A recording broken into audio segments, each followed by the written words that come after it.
สวัสดีครับก็ฟังครับอิจฉาแฟนเจ้าครับของลำพลมุสกรครับเขาบอกในปลาก่อนครับ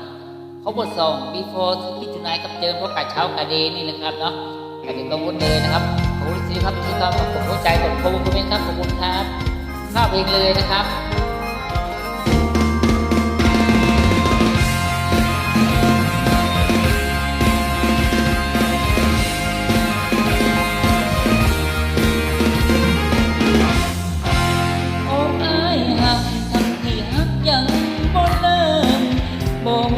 บ่เสริมให้คนที่มาช้าไปเมื่อข้างใส่เจ้ามีเขาเป็นยามเฝ้าใจสาหัสปันใด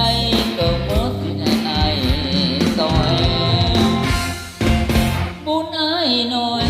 ได้แค่น้อยส้มเบิ่งจะขอแบ่งครึ่งความหักนับเจ้าจักหน่อยแต่คนมาหลังของความก็คงสิหลุดลอยหัวใจละน้อยอยากเห็นเขาต่อยคนงามได้แต่คิดนำมันยังเขาคำเนียนโอ้แก้มเนียนเขาคงสิจูบเช้า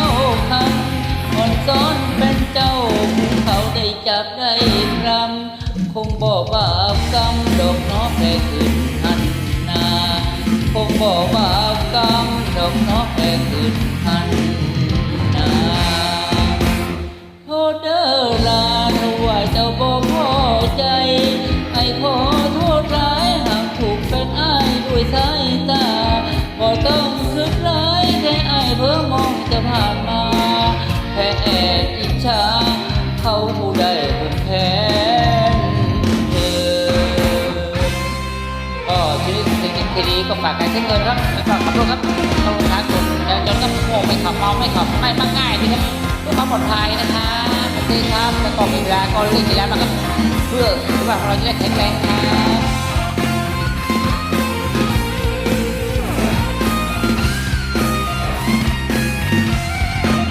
ได้แต่คิดนานมันยังเขาทำเนียนโอ้แก้มเนียนเขาคงสิจูบเช้าคำอ่อนซ้อนเป็นเจ้าผู้เขาได้จับได้คำคงบอกบาปกรรมดอกน้องแค่คิดพันนาคงบอกบาปกรรมดอกน้องแค่คิดพันนา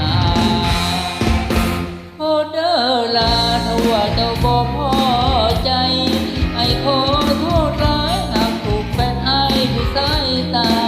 บ่ต้องคิดร้ายแต่ไอ้เพ้อมองจะผ่านมา